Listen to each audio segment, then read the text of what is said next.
ఇప్పుడు ఎల్బీ స్టేడియంలో ఆ రోజు నిలబెట్టినది అందరినీ. సో వాళ్ళని కలుపుకొని 60,000 అంటుర్రేమో.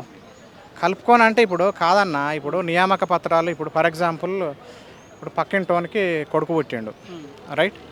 ఇప్పుడు మనం ఏదో ఫంక్షన్కి రారా బర్త్డే ఫస్ట్ సెలబ్రేషన్ కానీ పిలిస్తే ఆధార్ కార్డులో నా కొడుకు అని రాయించుకుంటే ఎట్లుంటుంది?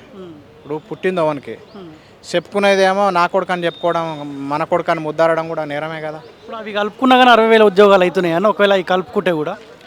కలుపుకుంటే ఇక్కడ 61,240 ఉన్నాయి ఇక్కడ, కానీ వాళ్ళు ఇవ్వలేదు కదా. వాళ్ళు మరి ఒకటన్నా ఇప్పుడు ఏం చెప్తున్నాం అంటే 2,00,000 ఉద్యోగాలు మొదటి సంవత్సరంలోనే భర్తీ చేస్తా అన్నారు. మరి దానికి ఏం సమాధానం చెప్తారు? నిరుద్యోగ బుద్ధి ఎటుపోయింది?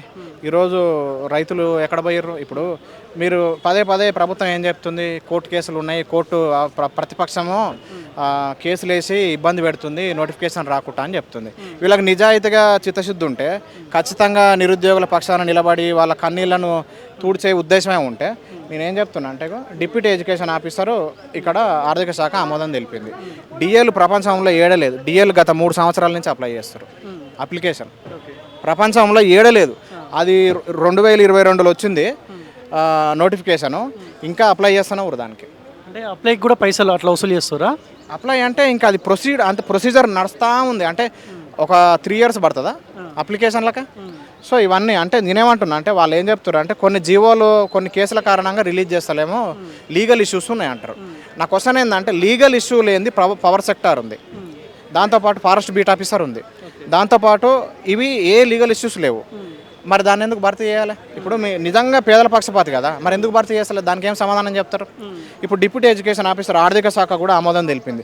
Diet lecturer, BEd lecturer, PD physical director ఇవన్నీ కూడా ఆర్థిక శాఖ ఆమోదం తెలిపింది. ఈ ఆర్థిక శాఖ ఆమోదం తెలిపినాక వీళ్ళకు నోటిఫికేషన్ రిలీజ్ చేసేందుకు ఏం అడ్డంకి వచ్చింది?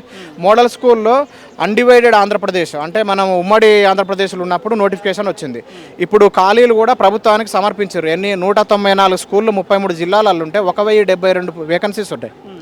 దాంతోపాటు గురుకులాలలో కూడా బీఆర్ఎస్ ప్రభుత్వంలో ఇచ్చినటువంటి పోస్టులకు బ్యాక్లాగ్ 2,745 పోస్టులు బ్యాక్లాగ్ ఉంటే అవి వాళ్ళు ఆల్రెడీ ఆర్థిక శాఖ ఆమోదం తెలిపారు, దాన్ని ఇవ్వచ్చు కదా.